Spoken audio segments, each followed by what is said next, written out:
Mic check, check, check.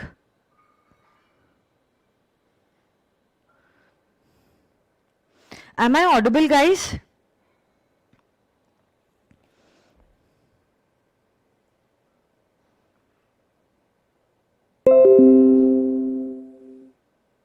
Mic check. Am I audible and visible? Please let me know.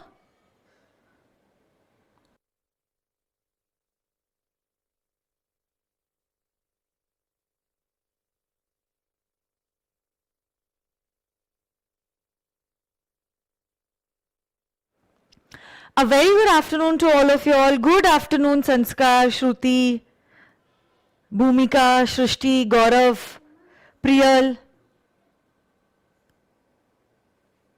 Okay. Thank you so much, Shrishti. I think I'm audible as well as visible and everything is perfect. So I'll start with our lecture. Come on.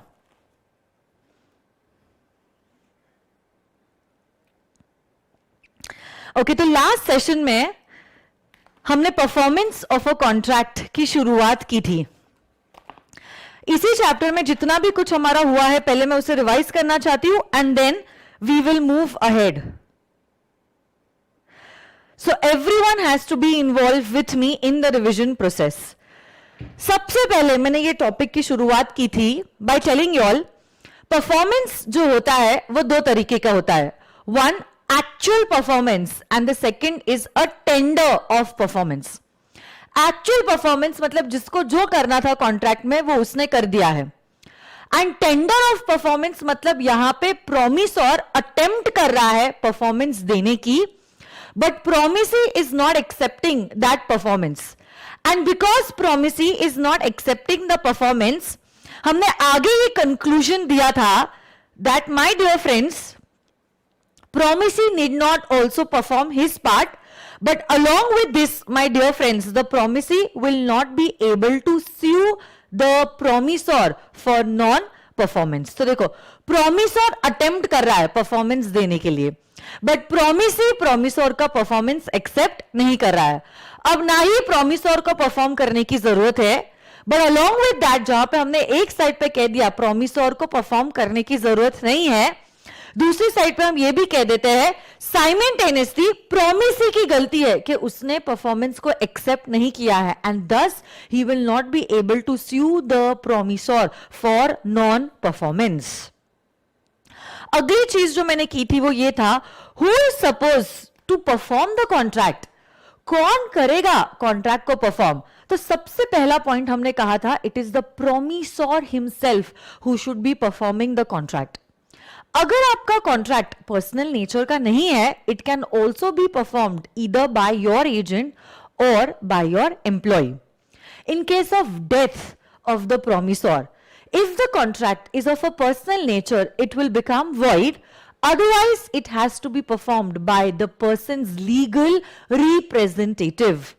In certain cases, a contract is also performed by a third party. A, B और C का example मैंने दिया था, आपको screen पे नजर आ रहा होगा. यहां पे देखो, वैसे तो पेमेंट देना चाहिए था A को, बट A के बदले में उसका फ्रेंड जो है, who is mister C, he is a third party to the contract, उसने पेमेंट जो है B को दिया है. तो यहां पे ऐसे केसेस में a third person has also performed a contract. और लास्ट पॉइंट था जो बहुत इंपॉर्टेंट पॉइंट था, which was relating to joint promisors. Joint promisors are jointly and severally liable to perform on the contract. On the death of any of the joint promisors, his legal representatives along with the remaining joint promisors perform the contract. तीनों भी, चारों भी, सभी joint प्रोमिसर्स की death हो जाती है, सभी के legal representatives will perform the contract. Yes और नो गाइस? यस. अगला पॉइंट जो मैंने पढ़ाया था that was relating to succession and assignment. Succession में क्या हो रहा था? You are transferring your benefits as well as your rights, जबकि असाइनमेंट्स में you are only transferring your benefits. अब effect of refusal to accept the offer of performance, offer of performance मतलब tender of performance. Promisor bar bar attempt कर रहा है performance देने के लिए, बट प्रोमिसी परफॉर्मेंस को एक्सेप्ट नहीं कर रहा है।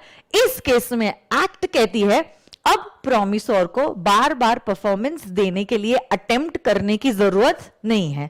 He will be discharged from the contract, और उसको घबराने की भी जरूरत नहीं है, because now the promisee will not be able to sue the promisor for non performance. उसका अगला ही जो सेक्शन था that was relating to effect of refusal of a party to perform promise. यहां पे प्रोमिसोर जो है वो परफॉर्मेंस देने नहीं दे रहा है।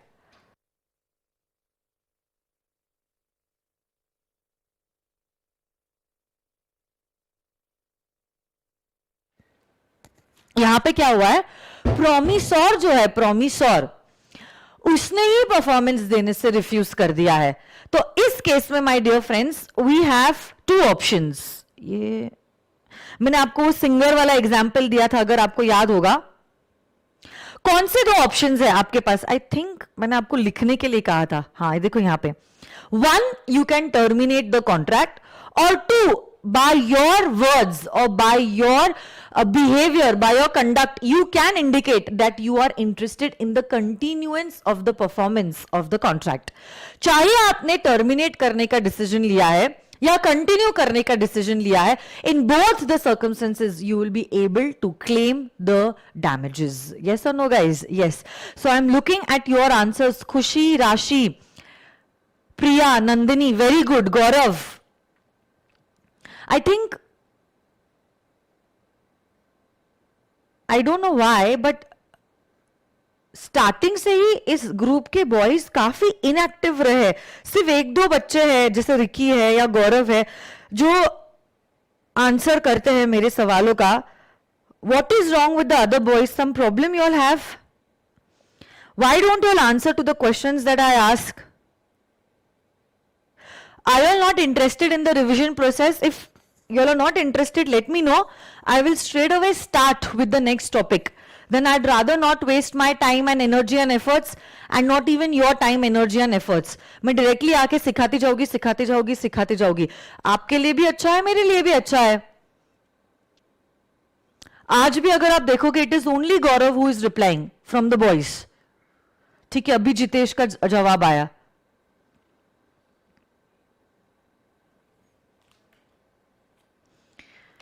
If you all don't want the revision process, please be frank and let me know कि मैम आप revision मत कराओ।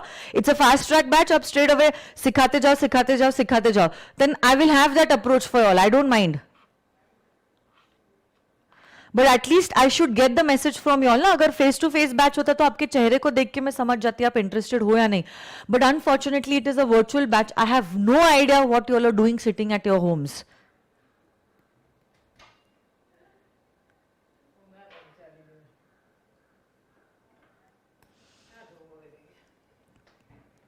अगला कॉन्सेप्ट जो मैंने पढ़ाया था that was relating to joint promisors and joint promises.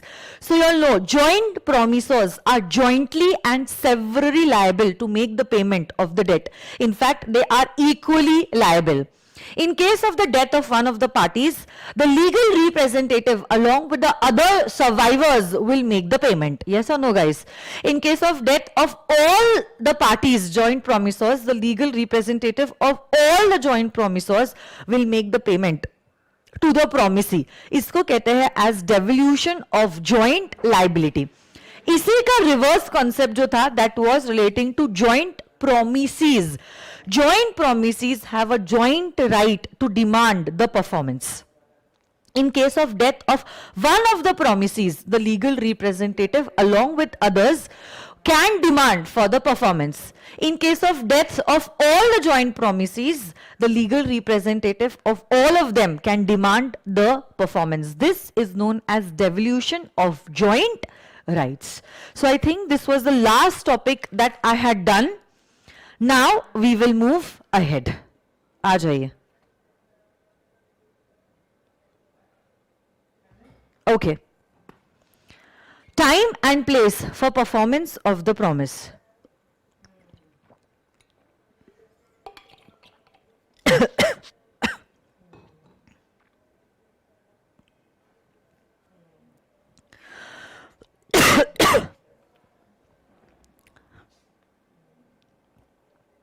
time and place. It's a very easy concept.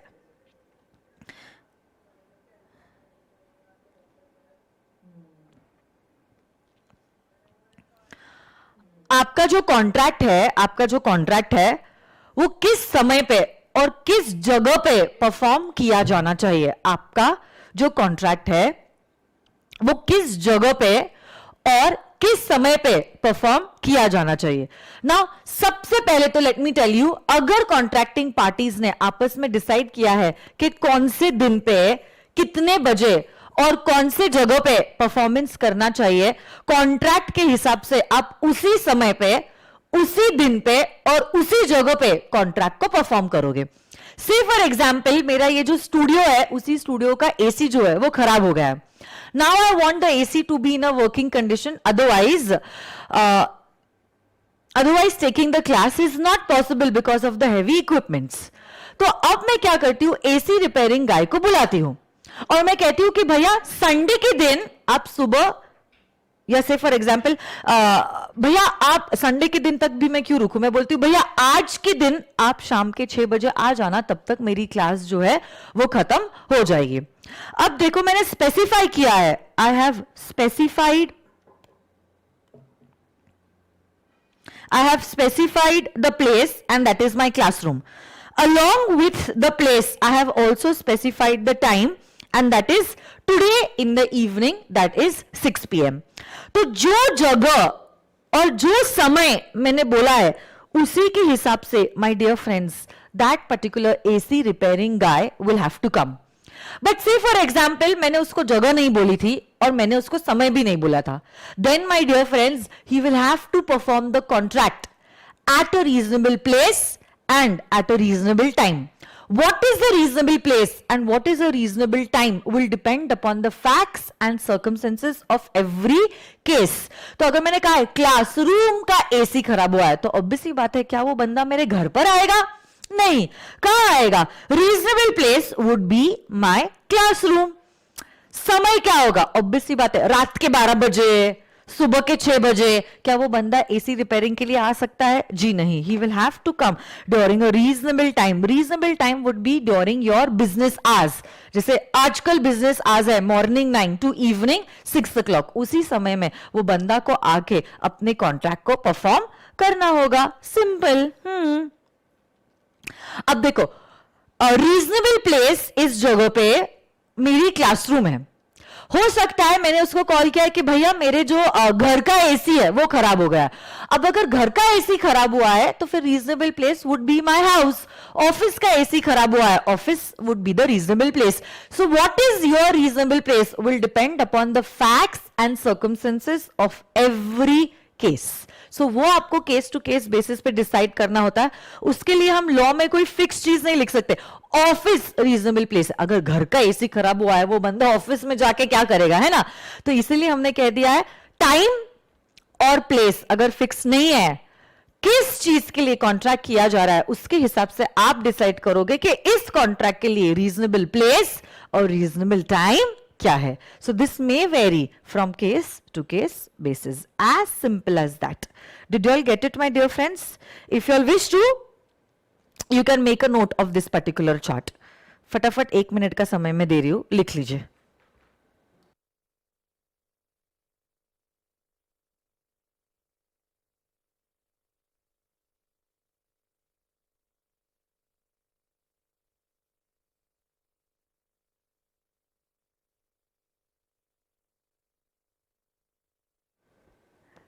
Look who is here for y'all. You want to say something? Yes. Say. I'll give you the mic. Wait. How are you all? And? How are you studying?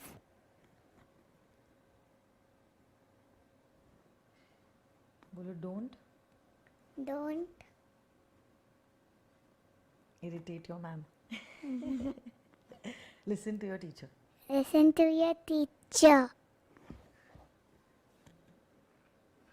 Okay, you're getting replies. Hello Gianna. Hi Gianna. Say hello.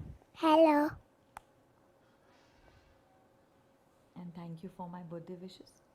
Thank you for my birthday wishes. Love you guys. We are fine, बोल रहे. And you, how are you? Good.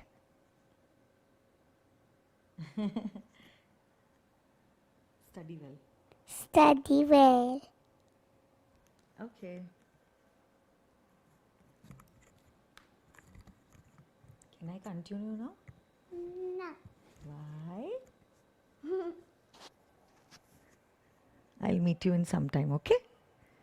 How much? After 1 hour? No. Then? 10 minutes. Only 10 minutes. Yeah. I have class right now.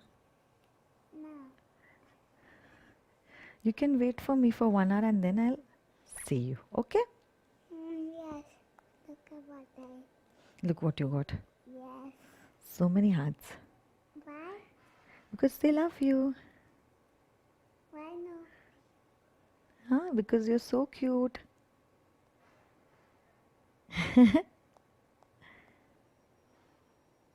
Okay. I will see you on the before. They What? I will see what they are. Yeah. Okay, you want to see what they're sending you? Yeah. They're sending you hearts and smileys. And what are they sending you? They are not sending me anything. All these messages are for you only. Why are they carrying messages here? What are they telling you? Let me check. They are telling me, ma'am आज जियाना को ही पढ़ाने दो, मजा आ जाएगा. You want to teach them? I don't know. Okay, Chirag is asking you, in which class do you study? Which standard? With your That is school. And which standard? junior KG. Okay, so she's in junior KG. Anything else you want to say? I want to What do you want to? in the mobile.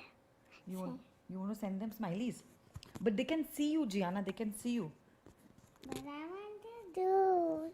So I want to even message them, please. You want to message them?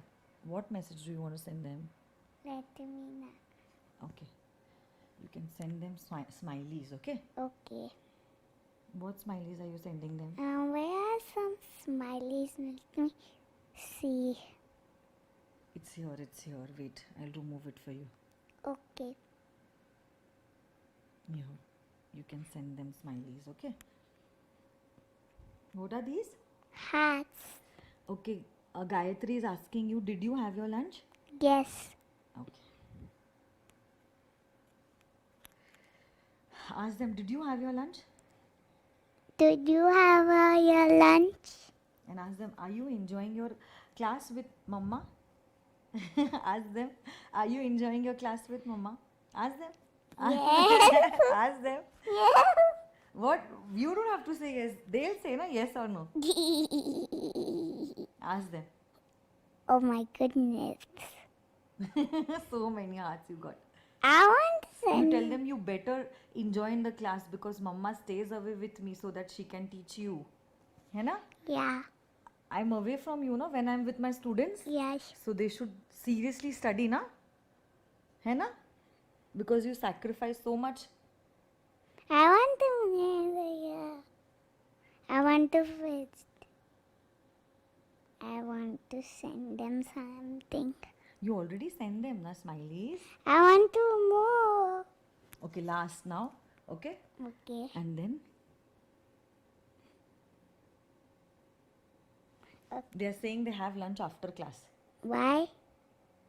because then they feel sleepy, na? Why? Oh my god, you're sending them some scary emojis. Oopsies. Gift. Gift? Ah. Is this your return gift? Huh? Yes. Okay, how many years did you turn on your birthday? 5. Okay.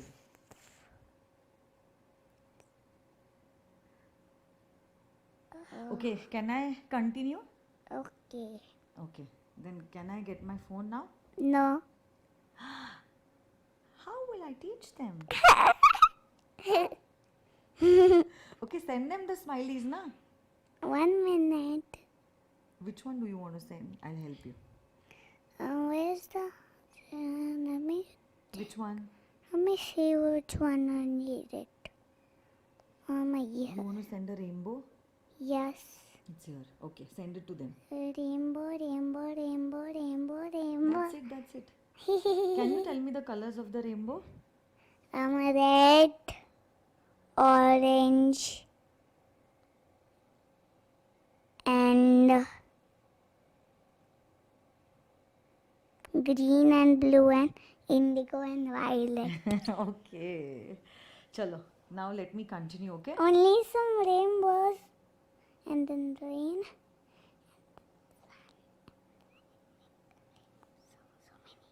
Okay. Rainbows. Okay. Say bye now. I'll see you later. This bring me rainbows too.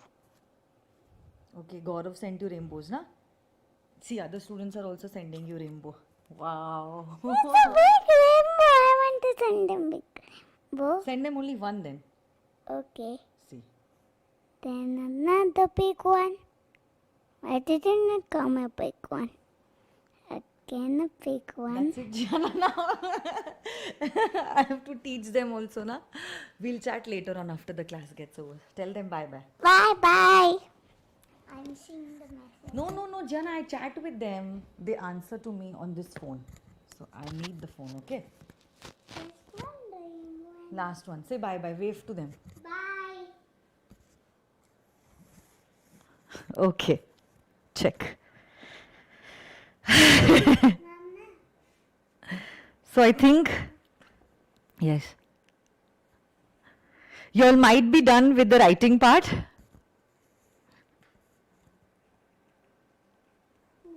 Let us continue now. Next topic is relating to performance of reciprocal promises. Reciprocals matlab kya? Basically, all those promises which are performed simultaneously are reciprocal promises. तो जैसे कि say for example, आप medical store में गए, आपने दवाई ली और पैसे दिए. What is this? This is nothing but it is a reciprocal promise. Yes or no, guys?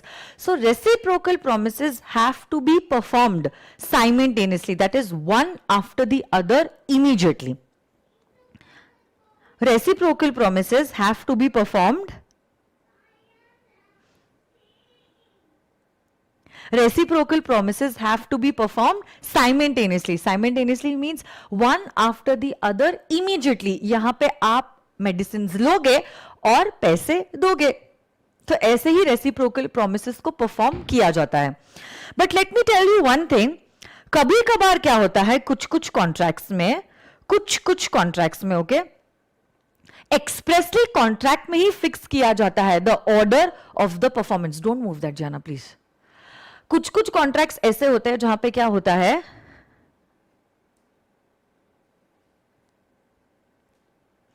कुछ कॉन्ट्रैक्ट्स में ऐसा होता है कि कॉन्ट्रैक्ट में ही फिक्स किया जाता है the order of the performance of the contract. तो अगर आपके कॉन्ट्रैक्ट में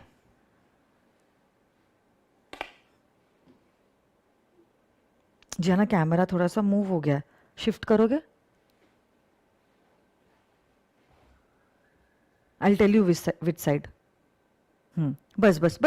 Thank you. Okay. तो मैं क्या बोल रही थी? सबसे पहली बात तो reciprocal promises are performed simultaneously. मतलब one after the other immediately. But in certain contracts, the order of the performance is fixed. अगर आपके कॉन्ट्रैक्ट में ऑर्डर फिक्स्ड है तो उसी के हिसाब से कॉन्ट्रैक्ट को परफॉर्म किया जाएगा. तब आपको अपना दिमाग इस्तेमाल करने की जरूरत नहीं है. बट देखो कभी कभार कुछ कॉन्ट्रैक्ट्स का नेचर ऐसा होता है जहां पे द कॉन्ट्रैक्ट इटसेल्फ डिमांड्स कि ये पार्टी पहले परफॉर्म करेगी और बाद में ये वाली पार्टी परफॉर्म करेगी. एक क्लासिक एग्जांपल मैं आपको देती हूं. जैसे कि से फॉर एग्जांपल आप क्या करने जाते हो, you go to get a loan on the security of the gold that you have in your house. जैसे कि आप मन्नपुरम गोल्ड लोन फाइनेंस में चले गए. तो अब ये जो टाइप के कॉन्ट्रैक्ट्स होते हैं जहां पे आप गोल्ड देते हो और आपको लोन मिलता है, ये जो कॉन्ट्रैक्ट्स होते हैं इसका नेचर ही ऐसा होता है कि सबसे पहले we are the ones who are suppose to give the gold to that particular bank, after which the banker will remove its values और उसका कुछ परसेंटेज जो है will give us a loan. तो अब ये जो कॉन्ट्रैक्ट्स है इनका नेचर ही ऐसा होता है that one party has to perform first and the other party will perform it later on. Yes और नो गाइस? यस। सो देखो, सबसे पहले वापस से मैं डिस्कस करना चाहती हूं। सबसे पहले वन क्या होता है? रेसिप्रोकल प्रोमिसेस साइमल्टेनियसली परफॉर्म की जाती है। एक साइड पे मैं दूंगी, दूसरे साइड पे मैं लूंगी। कुछ कॉन्ट्रैक्ट्स ऐसे होते हैं जहां पे आपने कॉन्ट्रैक्ट में ही एक्सप्रेसली फिक्स किया था, पहले ये परफॉर्म करेगा फिर वो करेगा, उसके हिसाब से we will follow what the instructions in the contract have been written. तीसरा जो पॉइंट है वो कहता है कुछ कॉन्ट्रैक्ट्स का नेचर ऐसा होता है जहां पे first party will perform first, after which the second party will be obliged to perform his part। अगर आपका वो टाइप का कॉन्ट्रैक्ट है तो पहले आपको परफॉर्म करना पड़ेगा, after which you can expect the performance from the other party। Getting this or no, my dear friends? Yes।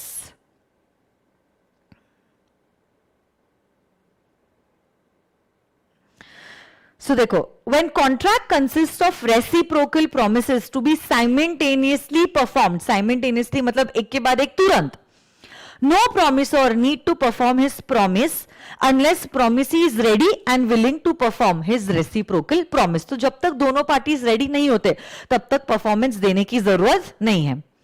Where the order of the performance of reciprocal promise is expressly fixed, they shall be performed according to the order। But जहां पे it is not expressly fixed, they shall be performed as the requirement of the nature of transaction। जैसे कि loan that is taken on security। Yes or no guys? Next, अगला section, section number 53, liability of the party preventing event on which contract is to take effect। अब देखो यहां पे क्या हुआ है, When a contract is consisting of reciprocal promises, okay, तो एक के बाद दूसरे को परफॉर्म करना होता है, and one party to the contract is preventing the other party from performing the contract। एक पार्टी दूसरे पार्टी को परफॉर्म करने से ही प्रिवेंट कर रही है, रोक रही है।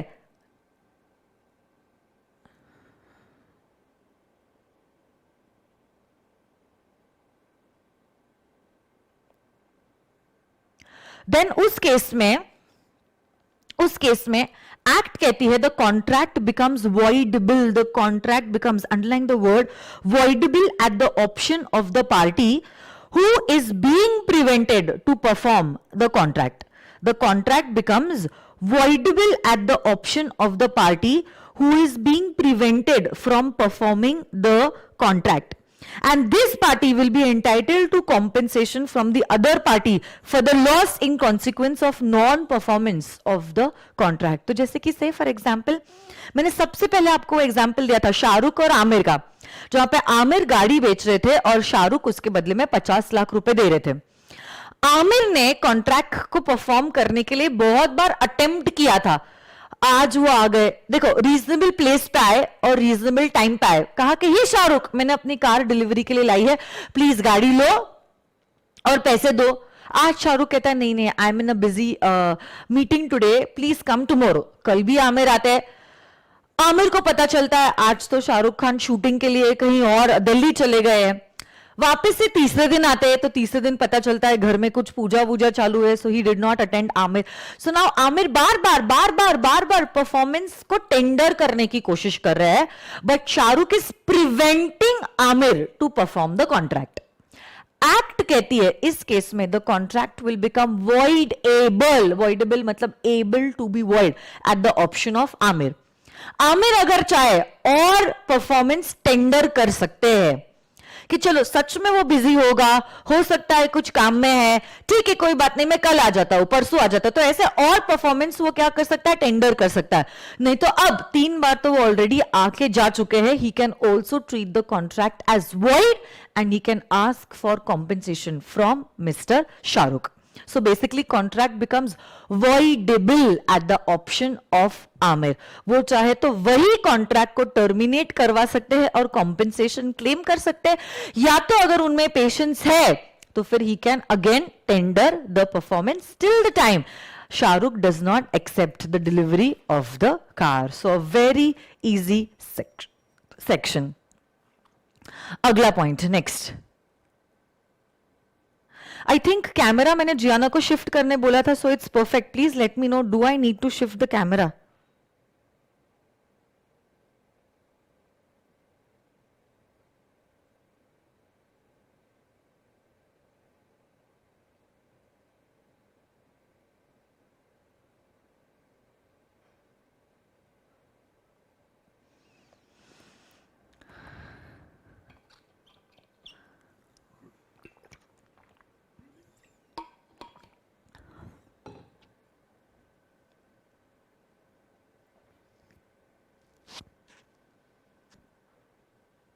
Okay.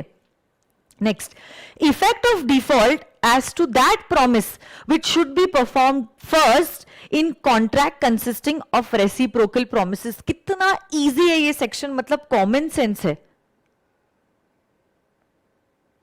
मुझे यही नहीं समझ में आ रहा है कि perfect है या नहीं कैमरा।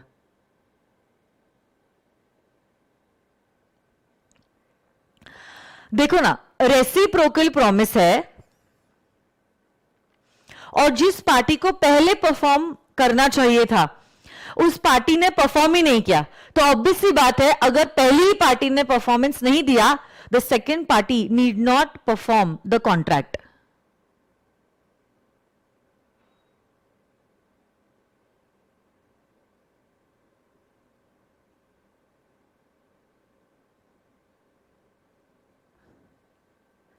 ठीक है, सुनो ना, रेसिप्रोकल प्रोमिसेस में क्या है, जिस पार्टी को पहले परफॉर्म करना चाहिए था उसने नहीं किया, तब ऑब्वियस सी बात है जिस पार्टी को पहले परफॉर्म करना चाहिए था उसने नहीं किया, तो दूसरी पार्टी को भी परफॉर्मेंस देने की जरूरत नहीं है। And the other party can ask for compensation from the first party for non performance of the contract. Simple. आगे चलो।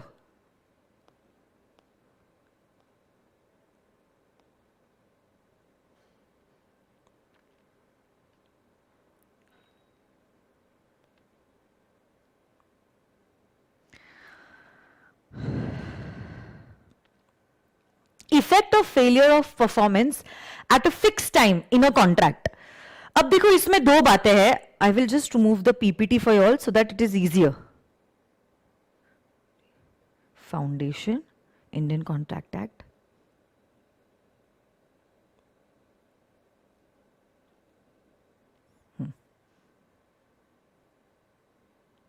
यस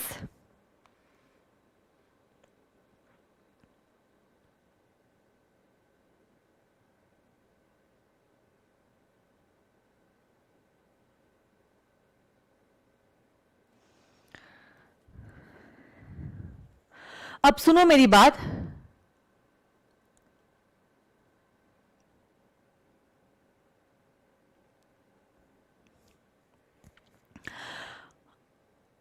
कोई कॉन्ट्रैक्ट था और कॉन्ट्रैक्ट को समय के अंदर परफॉर्म करना बहुत जरूरी था, so basically time was the essence of the contract.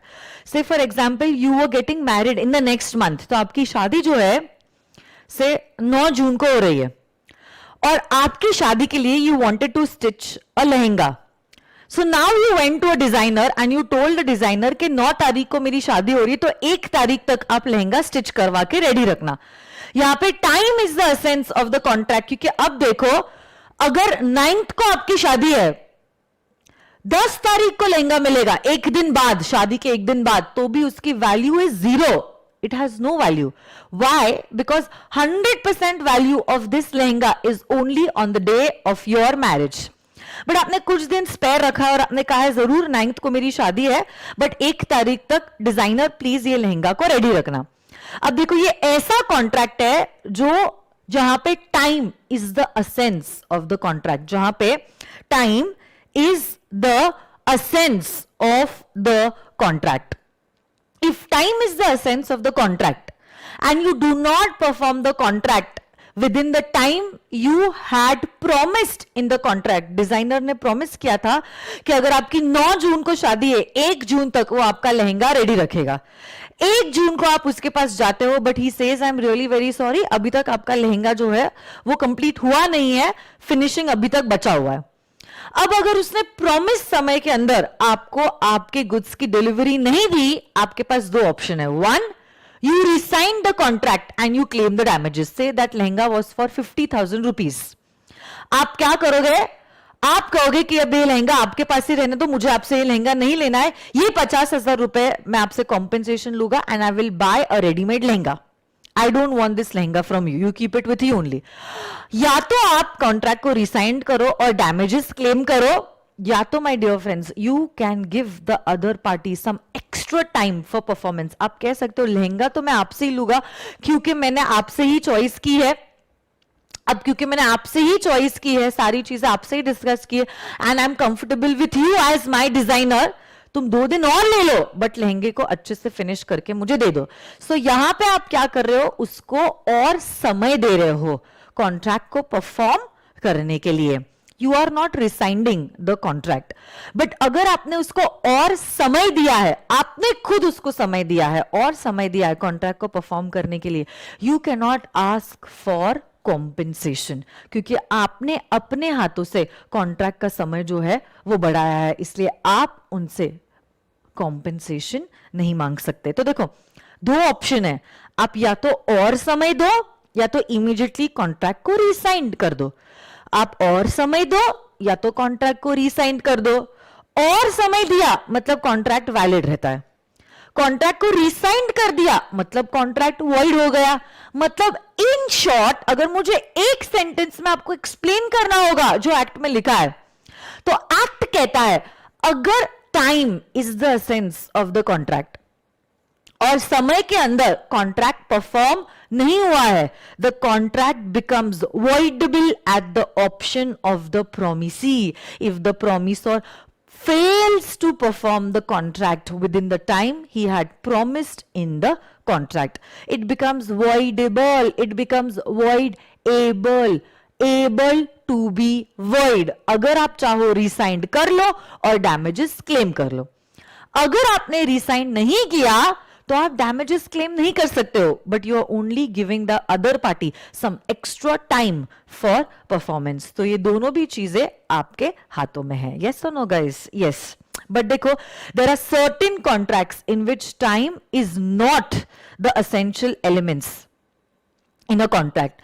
अगर समय, time is not the essential element to a contract and the promisor fails to perform the contract within the fixed time, then the contract is not voidable. It is not voidable. It is not voidable मतलब आप contract को resign नहीं कर सकते हो, okay?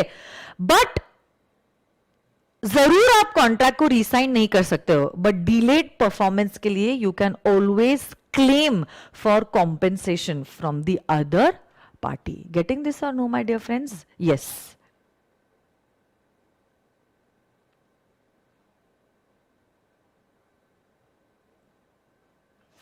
राशि ने पूछा है अगर डिजाइनर 1 तारीख के बाद बट 9 तारीख के पहले लहंगा देता है तो क्या? So this is what I am telling you ना राशि, मतलब यू हैव डिसाइडेड ना on first that you want to give the designer more time, means you exercise the option of keeping the contract valid. You did not resign the contract.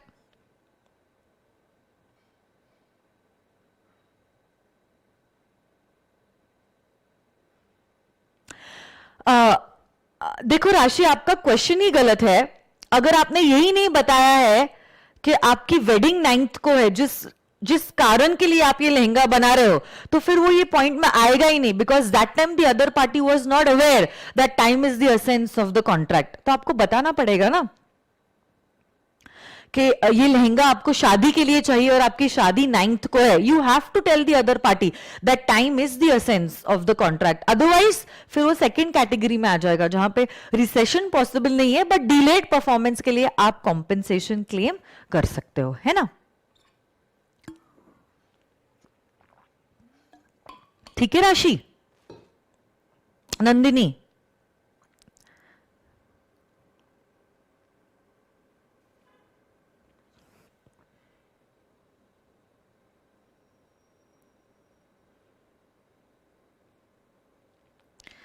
और इसी में एक last concept है, that is agreement to do an impossible act. ये तो बहुत easy है, ये तो हमारा यूनिट नंबर 1 में हुआ है. आप खुद मुझे बताओ, any contract to do an act afterward becoming impossible और अनलॉफुल, माय डियर फ्रेंड्स, उस केस में what will happen?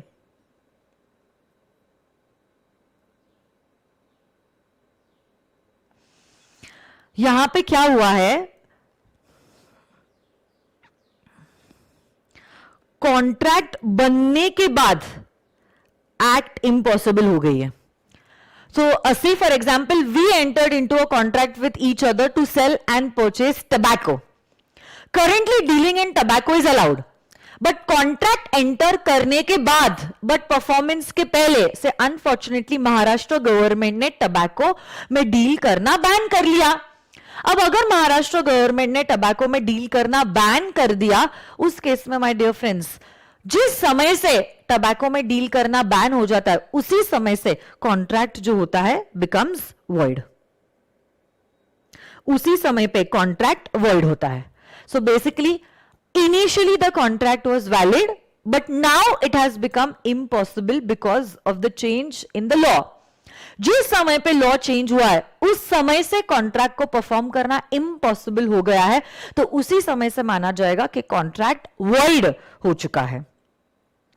Next, compensation for loss through non performance of an act known to be impossible और unlawful. So where one party who has promised to do something which he knew, okay, which he knew, and the promisee did not know to be impossible, such promisor must make compensation to promisee for any loss which the promisee sustains through the non-performance of the contract. यहाँ पे क्या हुआ है?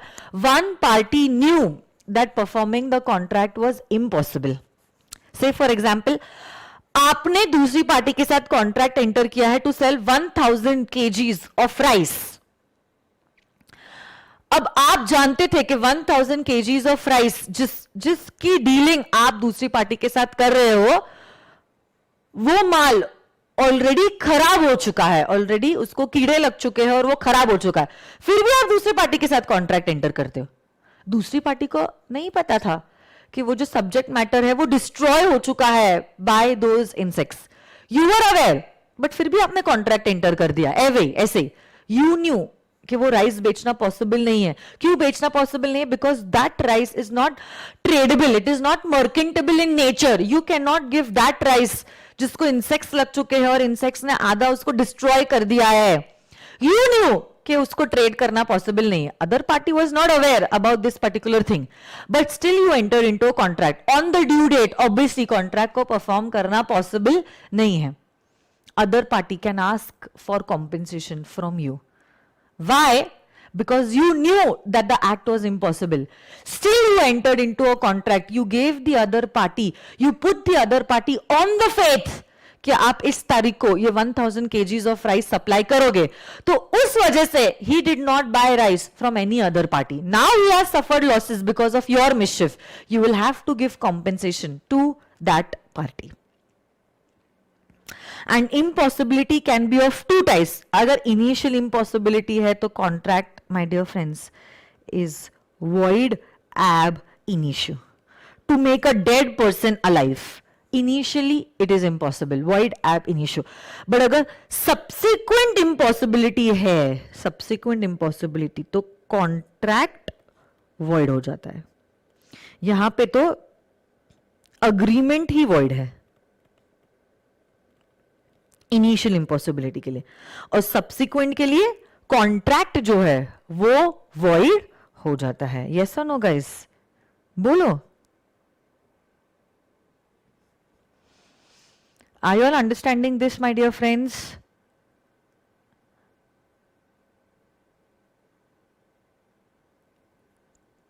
हाँ या ना?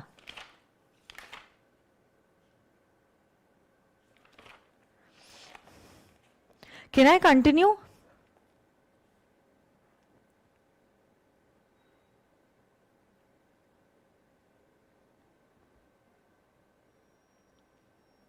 Okay, next point. Appropriation of payment.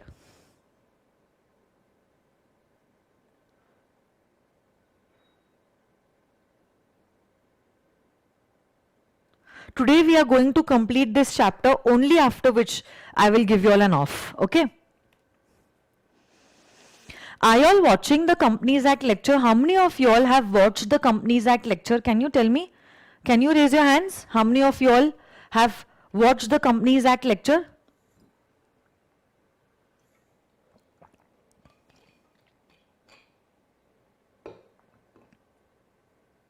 I will continue till the time this unit gets over, okay? Now it will be up to you कि आपने कितना समय लिया है. ओके, गौरव ने कंपनीज एक्ट के लेक्चर्स को देखना चालू किया है, पायल ने किया है, पूजा ने किया है, निशांत ने 5 लेक्चर्स देख लिए. क्या बात है Nishan, I am so proud of you. It's okay, एक भी लेक्चर देखना शुरू किया, it is okay, at least you have started watching the lecture. Good good. Kanak ने 3 लेक्चर्स देखे, very good Kanak, very nice.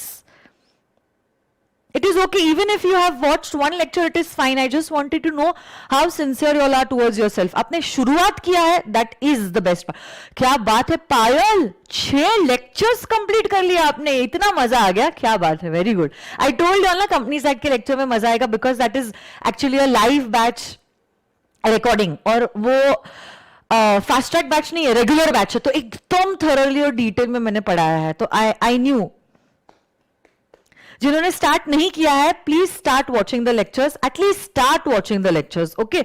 और मैंने आपको प्रॉमिस किया है, ये संडे भी मैं आपको मिलूंगी और उसके अगले संडे भी मैं मिलूंगी, only to solve your doubts. So I will just come live, I will solve all your doubts relating to companies act. तो आपने एक भी लेक्चर देखा होगा, आपको कुछ तो डाउट आया होगा ना. वैसे तो 99% you should not be getting any doubts, but अगर वो 1% के लिए मैं ये संडे भी आने वाली हूँ और अगले संडे भी आने वाली हूँ, आप लोग सब जो भी डाउट्स आपको आए हैं, आप नोटबुक के पीछे नोट बना लेना. आई will solve all your doubts, है ना. इसलिए मैं आपको बहुत टाइम दे रही हूं. ठीक है.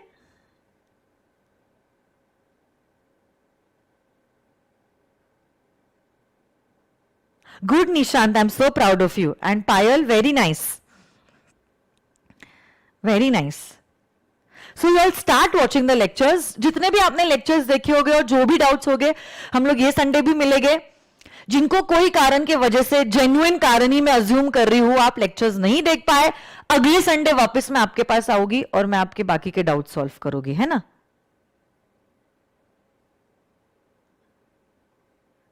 अरे बेटा, अभी आप उस पे झगड़ने वाले हो कि पायल ने 6 लेक्चर्स देखे हैं या नहीं देखे हैं. उसकी सच्चाई उसके साथ है ना. नुकसान होगा तो उसका होगा और फायदा होगा तो उसका होगा. आप क्यों टेंशन ले रहे हो. यस लक्ष्य, I knew that you will not get any doubts. Actually मुझे थैंक करने से ज्यादा यू शुड थैंक जियाना. वो हमेशा जब मैं क्लास के लिए जाती हूँ बोलती हूँ कि मैम, मम्मा आप कितनी देर में आओगे, मैं आपके लिए वेट कर रही हूँ. एंड यू नो, जब मैं घर से, जैसे अभी मैं घर से ले रही हूँ, she will wait for me outside the room. वो रूम के बाहर ही तब तक वेट करेगी जब तक मेरी क्लास खत्म नहीं होती है. She will stand over there, she will sit over there, but she will not move, waiting for me to come. चलो.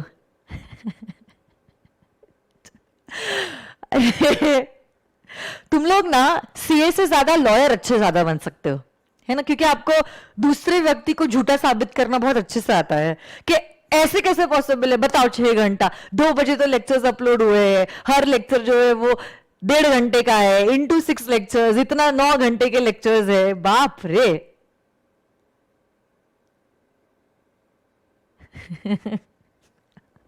आ जाओ. I'm really very happy for those students who have started to watch those lectures. Those who have not started to watch the lectures, please, it is a personal request.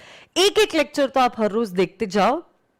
I'm telling you, it's really fun to watch those lectures. बहुत मजा आएगा आपको lectures देखने के लिए, है ना?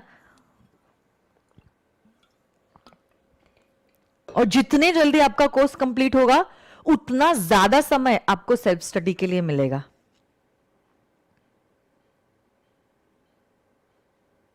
आ जाइए. Okay.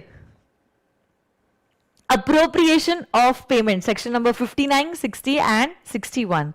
Okay, let me tell you one thing. Foundation level पे section numbers को learn करना जरूरी नहीं है. Remember this thing, okay? इसके आगे किसी भी बच्चे ने पूछा मैम section number क्या learn करना है, मैं इसका जवाब नहीं देने वाली हूँ. You need not learn the section numbers at the foundation level. Inter में learn करना जरूरी है for Companies Act, वो तो मैं क्लास में ही करवा देती हूँ, तो आपके साइड से कोई टेंशन नहीं है. हाँ ना पायल, I'm with you, don't worry Payal, I believe you, I trust you and I know that you will not break my trust. जो भी आपने कहा है सच है और वो सच के अलावा कुछ नहीं है. Even I am missing my face-to-face batches, but there are certain things which are beyond our control, cannot help it. Yes, let's study.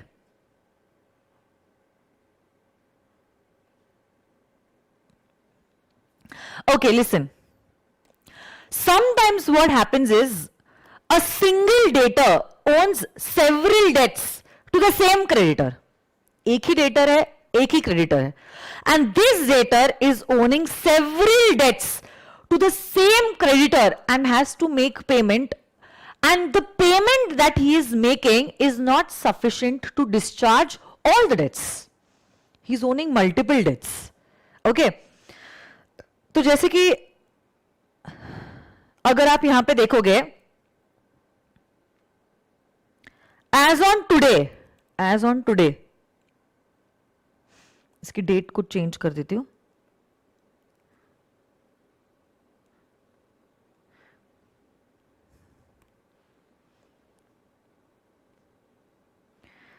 As on today, what has happened is,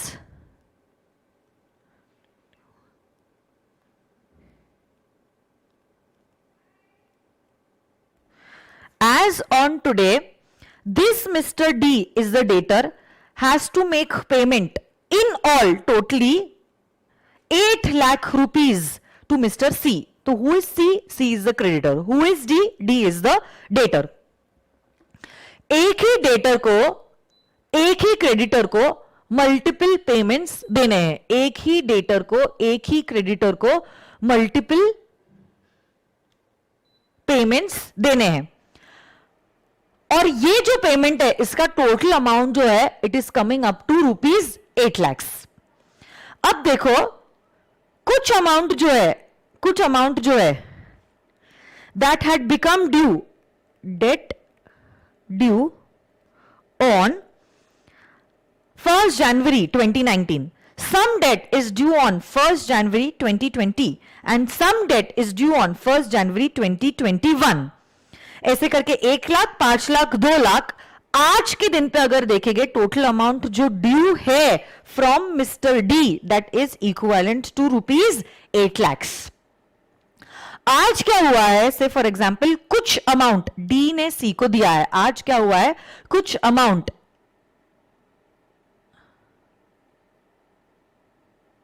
आज क्या हुआ है,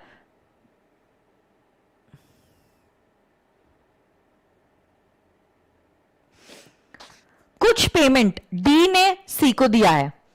अब क्वेश्चन ये arise होता है, जो payment D ने सी को दिया है, ये पेमेंट कौन से डेट की तरफ है? Is it towards date number 1, date number 2 और डेट नंबर 3?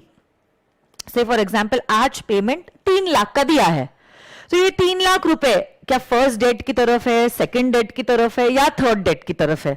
अब सबसे पहला सेक्शन कहता है, जब कभी भी डेटर क्रेडिटर को पैसे देता है, जब कभी भी डेटर क्रेडिटर को पैसे देता है, वो स्पेसिफाई करता है कि ये जो 3 लाख रुपए आज तुझे दे रहा हूं ना, this is towards date number 2 और it is towards 2 lakh rupees debt number 3 and 1 lakh rupees towards debt number 1. तो जैसे हमारे डेटर ने इंडिकेट किया उसके हिसाब से अप्रोप्रिएशन किया जाएगा. बट सपोज डेटर कुछ नहीं कहता है, क्रेडिटर अपने हिसाब से डेट को अप्रोप्रिएट कर सकता है. सपोज डेटर ने भी कुछ नहीं कहा, क्रेडिटर ने भी कुछ नहीं किया, तो अगला सेक्शन कहता है ऑर्डर ऑफ द टाइम के हिसाब से अप्रोप्रिएशन किया जाएगा.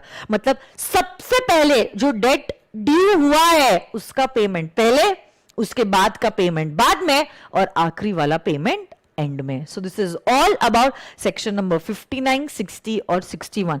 59 कहता है according to what the debtor has said. 60 कहता है डेटर ने कुछ नहीं कहा तो क्रेडिटर के हिसाब से अप्रोप्रिएशन किया जाएगा.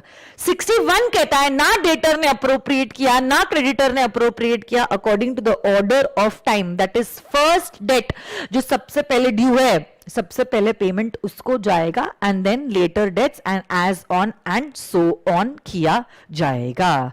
गेटिंग दिस और no my dear friends? Yes और नो गाइस? यस. सो ऐसे करके हमारा अप्रोप्रिएशन ऑफ पेमेंट्स का भी टॉपिक हो गया. अब अगला जो टॉपिक है that is very very very very very important relating to novation, alteration and recession.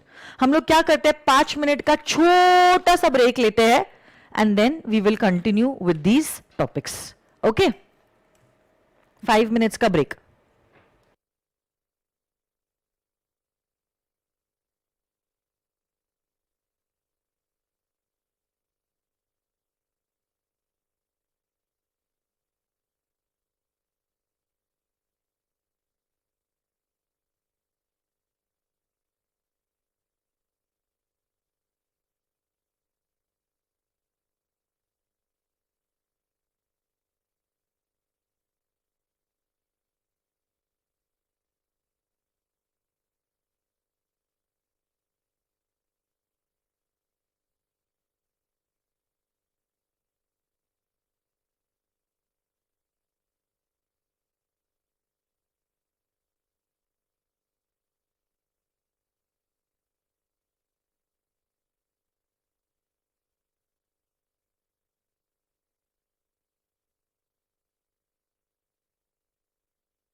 Mic check, check, check.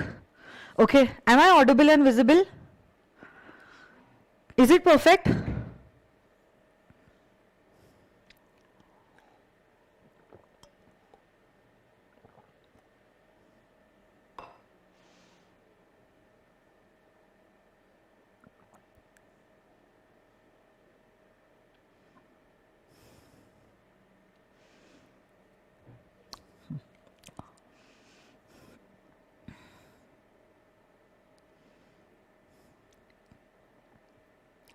Okay, so we are moving on to the next lot of sections, section 62 to section number 67, which is relating to contracts which need not be performed with the consent of both the parties. Okay, अब यहाँ पे इन sections में आप कुछ नए terms के बारे में सीखने वाले हो, and these terms are really very very very very very important. In fact, ये topics को आपको बहुत अच्छे से लर्न करना है, because these topics are going to be the base of the future topics also.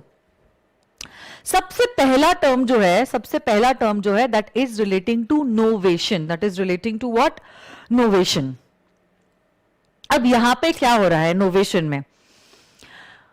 Parties are entering into a new contract in substitution of the old contract. Parties are entering into a new contract in substitution of an old contract. और यही जो novation है वो दो तरीके से किया जा सकता है. यही जो नोवेशन है वो दो तरीके से किया जाता है. वापस से सुनो मेरी बात. यहां पे क्या हुआ है? Parties have entered into a new contract in substitution of an old contract, and this novation can be done by two ways. सबसे पहले जो नोवेशन की बात है, यहां पे क्या हो रहा है? Terms are the same but the parties have changed. The terms are the same but the parties have changed. But देखो, जब पार्टीज चेंज होती है, there is only one party who has changed. One party is constant. Let me give you an example. Say for example, A ने अपना जो घर है B को रेंट पे दिया है. So A is the landlord and B is the tenant. A is the landlord and B is the tenant. और यही लैंडलॉर्ड ने टेनेंट को अपना घर 11 महीने के लिए दिया हुआ है on the terms that, okay, यहां पे घर के बदले हम कह सकते हैं शॉप.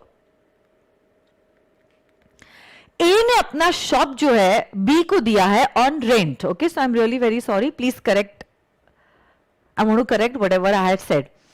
ए ने अपना शॉप बी को दिया था रेंट पे फॉर 11 मंथ्स, और रेंट था a percentage of the revenue. तो जो भी रेवेन्यू होता है शॉप का, उसका 10% will be given by B to A as rent. Contract किसके बीच में हुआ है? ए और बी के बीच में हुआ है.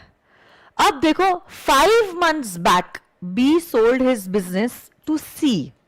5 months later, after 5 months, B sold his business to Mr. C. So C became the new tenant. C became the new tenant. So basically, अब ओरिजिनल कॉन्ट्रैक्ट जहां A और B के बीच में था, अब कॉन्ट्रैक्ट हो गया है between A and C. Terms are the same, but the parties have changed. Terms are the same, but parties have changed. उसी को कहते हैं novation. We have entered into a new contract. Old contract था A और B के बीच. इसी contract के substitution में now a new contract has been entered wherein the terms are the same, but the parties have changed. इसी को क्या कहते हैं बोलो तो बच्चों? Novation. So this is the first part of novation. But novation can also happen in some other way. That is point B. Novation का ही point B. If you want to make a note of these examples, please make a note of it along with me, okay? So you can take the photos, write it down later on, or simultaneously you can make a note as you all wish. सुनो ना, यहाँ पे क्या हुआ है? यहाँ पे parties are the same but there is a major change in the terms of the contract. Parties are the same, but there is a major change in the terms of the contract. Look, A entered into a contract with B wherein he wanted to give his shop on rent for 11 months and rent was on 10% revenue basis. A entered into a contract with B जहां पे उसने अपना shop B को rent पे दिया था 11 महीनों के लिए and rent was a percentage of the revenue, that was 10% of the revenue.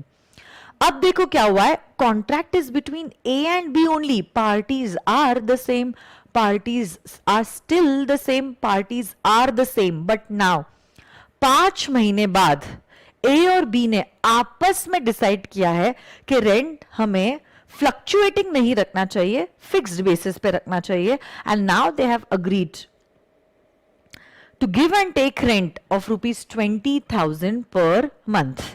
तो देखो नोवेशन और एक तरीके से भी हो सकता है, parties are the same but the terms have changed. But please make a note, ये जो terms में change हो रहा है, it is a major change in the terms of the contract. तो देखो, first type is novation. Novation दो तरीके से हो सकता है, parties are the same, terms have changed, या तो फिर terms are the same and the parties have changed. Okay? Novation. Second तरीका जो है उसको हम कहते हैं rescission. To rescind means to cancel. To rescind means to cancel. जब कभी भी रिसेशन की बात होती है my dear friends, the contract is discharged. Contract ही डिस्चार्ज हो जाता है, और अगर कॉन्ट्रैक्ट डिस्चार्ज होता है, ऑब्वियसली बात है, both the parties to the contract need not perform the contract. Old contract ही कैंसिल हो जाता है, और ओल्ड कॉन्ट्रैक्ट के बदले में there is no new contract that is made. Old contract को कैंसिल कर दिया और उसके बदले में there is no new contract that is made. उसी को कहते हैं एज रिसेशन. तो देखो पहला टर्म जो आपने किया था दैट वाज नोवेशन. नोवेशन में you enter into a new contract in substitution of the old contract. अब या तो पार्टीज चेंज होती है या तो टर्म्स चेंज होते हैं, बट रिसेशन में आप पुराने कॉन्ट्रैक्ट को तो कैंसिल कर देते हो, बट इस पुराने कॉन्ट्रैक्ट के बदले में आप कोई भी नया कॉन्ट्रैक्ट एंटर नहीं करते हो. और एक तीसरा टर्म है दैट इज अल्ट्रेशन. अल्ट्रेशन में क्या हो रहा है, parties are the same but there is a minor change in the terms of the contract. देखो जैसे कि से फॉर एग्जाम्पल आपका शर्ट फट गया, या आपका शर्ट आपके लिए लूज है, या आपका डेनिम आपके लिए लूज है, तो आप क्या करते हो, उसका अल्ट्रेशन करवाते हो. अल्ट्रेशन में there is no major change in the designing of your shirt और योर जीन्स. सिर्फ जहां जहां से लूज है आप टाइट कर रहे हो, या जहां जहां टाइट है आप उसको लूज करवा रहे हो. सिमिलरली कॉन्ट्रैक्ट में भी अल्ट्रेशन का मतलब वही होता है, whenever there is a minor change, हल्का सा चेंज होता है in the terms of the contract and parties are the same, it is known as an alteration. It is known as an alteration. जैसे कि A gave his shop on rent to B for 11 months. जब पहले दिया था rent was 10% of revenue. अब alteration के बाद it is 12% of revenue. Parties same है और टर्म्स में देयर इज अ वेरी छोटा सा माइनर चेंज. उसी को क्या कहते हैं, अल्ट्रेशन. उसको क्या कहते हैं बोलो तो, alteration.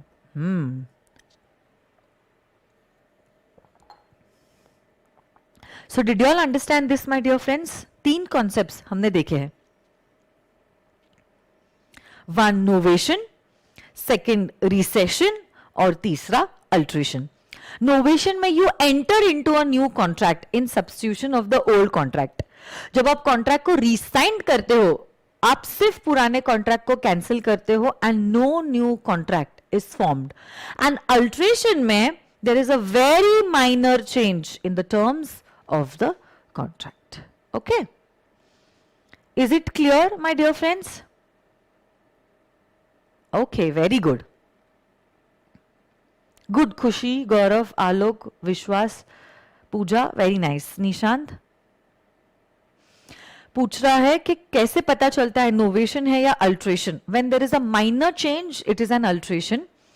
When there is a major change in the terms of the contract because of which you have to substitute the contract as a whole, it is a novation. Okay, good.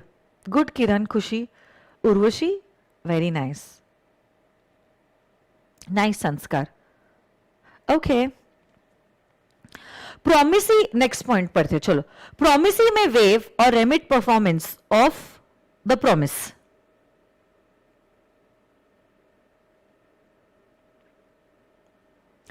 अब देखो, what does this point से?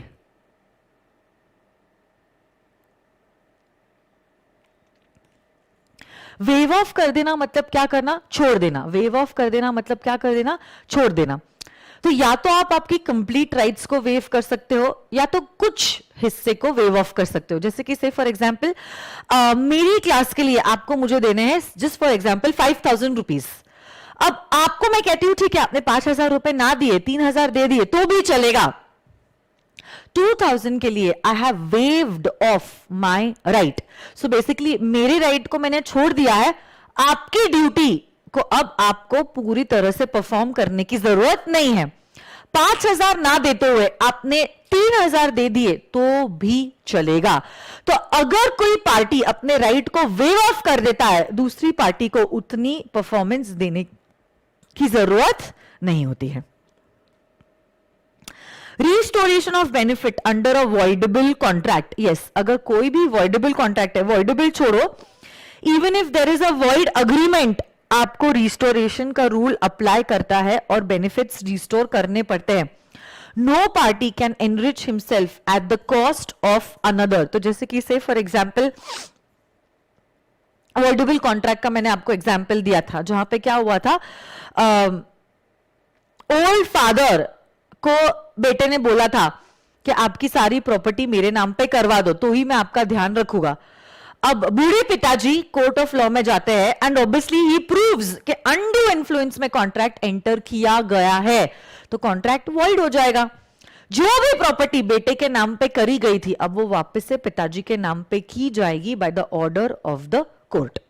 तो जो भी benefit इसके वजह से, undue influence की वजह से बेटे को मिला है, वो वापस से पिताजी को रिस्टोर किया जाएगा. उतना ही नहीं, कोई कॉन्ट्रैक्ट अगर वॉइड भी होता है, याद कीजिए वो घर वाला एग्जाम्पल, आपने कॉन्ट्रैक्ट 1 तारीख को किया था, 10 तारीख को परफॉर्म होने जाने वाला था, बट कॉन्ट्रैक्ट होने के बाद और परफॉर्मेंस के पहले 7 तारीख को ही घर बर्न हो जाता है, जल जाता है, जल के खाक हो जाता है, कॉन्ट्रैक्ट वॉइड हो जाता है. उसमें आपने कुछ टोकन अमाउंट दिया था. किसी ने मुझे पूछा भी था, मैम वो टोकन अमाउंट का क्या होगा? ये टोकन अमाउंट अब आपको रिटर्न करना जरूरी है. टोकन अमाउंट आपको रिटर्न करना जरूरी है because you can not enrich yourself at the cost of somebody else. आप घर नहीं दे रहे हो तो जो 2 लाख रुपए घर के बदले में मिले थे वो तो आपको रिटर्न करने ही पड़ेंगे. कॉन्ट्रैक्ट अगर आप रिसाइन करते हो, obviously you have to communicate about this rescission to the other party. और ये पॉइंट वापस यहां पे क्यों आया, आई डोंट नो व्हाई.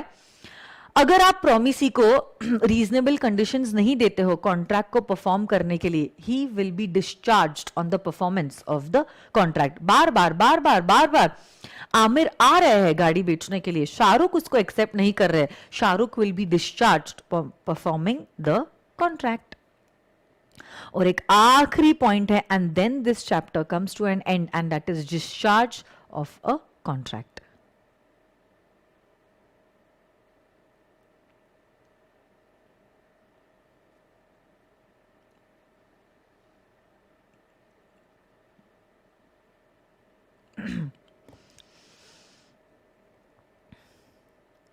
सबसे पहला तो कितना इजी पॉइंट है, डिस्चार्ज बाय परफॉर्मेंस। कब कोई कॉन्ट्रैक्ट डिस्चार्ज हो जाता है, जिसको जो करना था वो उसने कर लिया।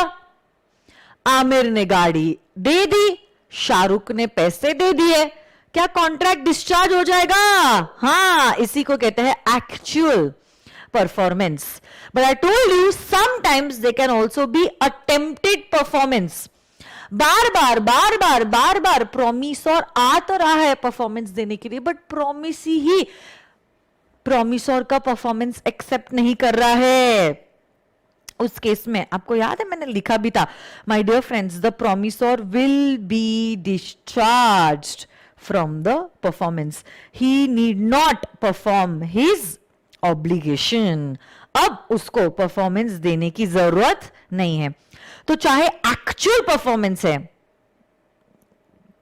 या अटेम्प्टेड परफॉर्मेंस है, दोनों भी केस में कॉन्ट्रैक्ट डिस्चार्ज हो जाता है।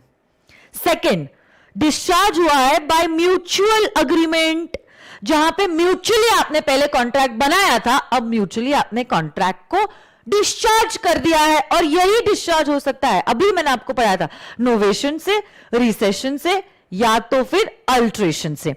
नोवेशन में क्या डिस्चार्ज हो रहा है, पुराना कॉन्ट्रैक्ट डिस्चार्ज हो रहा है, हाँ, बट नया कॉन्ट्रैक्ट परफॉर्म करना पड़ेगा। रिसेशन में तो कॉन्ट्रैक्ट ही कैंसिल हो जा रहा है, जिसके बदले में no new contract is been made. Alteration में पुराना टर्म डिस्चार्ज हो रहा है, कॉन्ट्रैक्ट टोटली डिस्चार्ज नहीं हो रहा है। अब आपको पुराने टर्म्स के हिसाब से कॉन्ट्रैक्ट को परफॉर्म करने की जरूरत नहीं है, ठीक है। Next, discharge by impossibility of performance. अब देखो, if the contract is initially impossible of being performed, making a dead person alive, finding treasure by magic, तो कॉन्ट्रैक्ट तो वर्ड एब इनिशियो है, तब तो कॉन्ट्रैक्ट बनेगा ही नहीं। बट अगर सुपरवेनिंग इम्पॉसिबिलिटी आई, मतलब जब कॉन्ट्रैक्ट बना था तब वैलिड था, बट बाद में ऐसा कुछ हुआ जैसे कि लॉ में चेंज हो गया, सब्जेक्ट मैटर ही डिस्ट्रॉय हो गया, तो या तो वॉर डिक्लेयर हो गई, इस केस में then the contract becomes void, contract void हो जाता है, अब आपको परफॉर्म करने की जरूरत नहीं है। Fourth point, sometimes a contract can also get discharged by lapse of time, जैसे कि a time barred debt is the best example for this particular point. अगर कोई डेटर और क्रेडिटर है और डेटर ने डेट ड्यू होने के 3 साल तक पेमेंट नहीं दिया और ना ही क्रेडिटर ने उसकी डिमांड की, अब my dear friends, according to the Limitation Act 1963, the creditor will lose his right to ask for the payment of that amount and the contract will get discharged. अब कानून के हिसाब से क्रेडिटर के पास कोई अधिकार नहीं है डेटर से ये पैसा मांगने का। अगला point, sometimes a contract also gets discharged by operation of law. A best example could be when a contract is of a personal skill and the contracting party dies. Say for example, there is a very famous heart surgeon in Pune, और से आपके बड़े पापा जो है, he wanted to get a heart surgery from that surgeon only, and you took his appointment, say for 15th of May. Unfortunately, उसके पहले उनकी डेथ हो गई. Obviously, you cannot get the heart surgery done by his son. Say his son is a painter, he's an artist. How can an artist do that? So if the contract is of a personal skill, by the death, automatically by operation of law, the contract will become void. ये जो point है, please keep it pending, breach of contract, because this point is going to be covered in the next unit. Refer unit 5. Unit 5 बात ही करता है breach of contract के बारे में. So this point is a pending point. Next, point number 7. Promisee may waive off or remit the performance of the promise. Of the promise. तो जैसे मैंने आपको कहा, आपको 5,000 देने की जरूरत नहीं है, आपने 3,000 भी दिए ना तो भी चलेगा. अब 2,000 के लिए आपका परफॉर्मेंस डिस्चार्ज हो चुका है, आपको 2,000 रुपए देने की जरूरत नहीं है. Next point, effect of neglect of promisee to afford the promisor reasonable facilities for performance. से मेरे क्लासरूम का एसी खराब हो गया, बार बार वो रिपेयर वाला आ रहा है, बट मैं उसको कह रही हूँ भैया अभी नहीं, बाद में आओ, अभी मुझे बाहर जाना है, अभी मेरी तबीयत ठीक नहीं है, अभी मेरी क्लास चालू है, अभी ये, अभी वो, अभी ऐसा, अभी वैसा. अब अगर आप उस बंदे को रीजनेबल जगह नहीं दे रहे हो, समय नहीं दे रहे हो परफॉर्मेंस की, तो अब उसमें गलती नहीं है. कुछ समय वो अटेम्प्ट करेगा परफॉर्मेंस देने के लिए, आफ्टर विच कानूनी कहेगा that he will be discharged from the performance because you did not allow him, you did not give him reasonable facilities to perform his part. और एक लास्ट पार्ट है merger of rights. जब आपके inferior rights और superior rights coincide हो जाते हैं, inferior rights superior rights में merge हो जाते हैं और inferior rights को आपको perform करने की जरूरत नहीं है. I will give you an example for this. I'll just check whether it's written or no.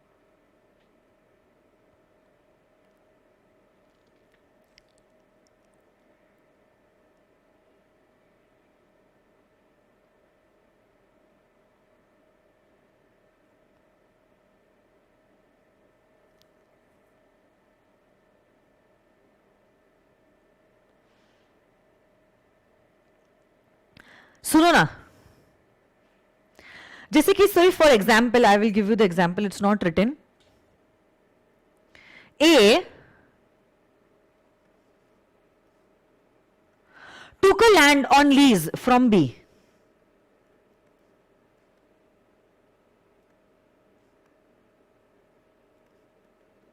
ठीक है, ए ने क्या किया, बी से एक लैंड लीज पे लिया. कुछ समय बाद he purchased it.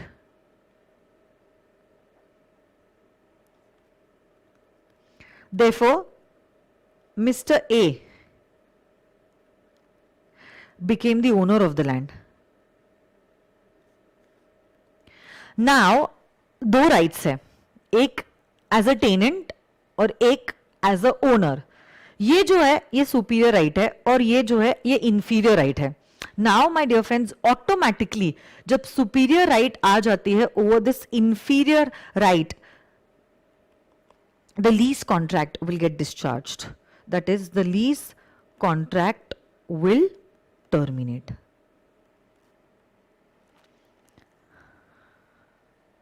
Okay?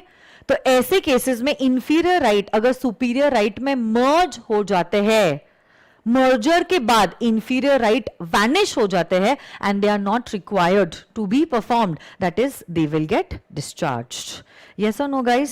So this is all about unit number 4, which is relating to performance of a contract. Yes or no, guys? And I want to give you all a homework. What is going to be your homework? Listen to me.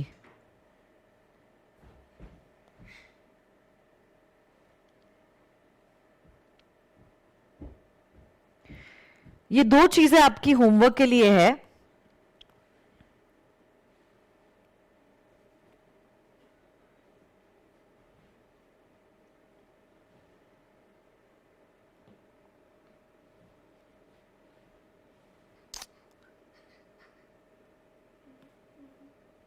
अरे यार,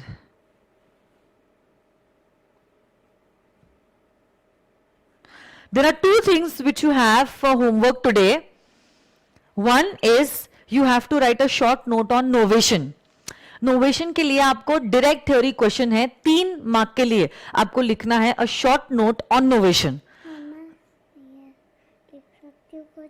एक minute बेटा. Along with that, you also have to write a short note on effect of refusal of a party to perform a promise. जो मैंने आपको example दिया था ना, सेक्शन नंबर 39, वो सिंगर वाला कि सिंगर को 3 महीने के लिए अपॉइंट किया था, 1 महीने तो वो आता है, दूसरे महीने वो नहीं आता है और तीसरे महीने वो आता है. तो अब as the owner of the restaurant you can either accept the performance of the singer in the 3rd month और you would have decided to terminate the contract. चाहे आपने टर्मिनेट किया है या आपके वर्ड या कंडक्ट से कंटिन्यू करने का डिसीजन लिया है, in both the cases you can claim the damages. That is section number 39. This is section number 39. Section 39। दोनों के ऊपर आपको लिखना है एक शॉर्ट नोट, ओके। 3 मार्क्स का short note will be around 5 to 6 sentences, okay. 5 to 6 sentences दोनों के ऊपर लिखना है, a direct theory question. This is going to be your homework for today. Tomorrow I will be starting with the next unit and that is relating to breach of contract. Breach of contract जो है वो मैं कल शुरू कर रही हूं, but simultaneously please continue watching the Companies Act lectures, okay? For the pen drive and Google Drive students, there is a separate folder for Companies Act lectures, so you can simultaneously watch the Companies Act lectures. Contract Act और Companies Act बिल्कुल भी एक दूसरे से related नहीं है, so even if you start watching the Companies Act, it is not going to be a big issue. आप शुरू कर सकते हो. It's very interesting and you will love those lectures, okay? So thank you very much, my dear friends. See you all tomorrow. Bye bye. Take care.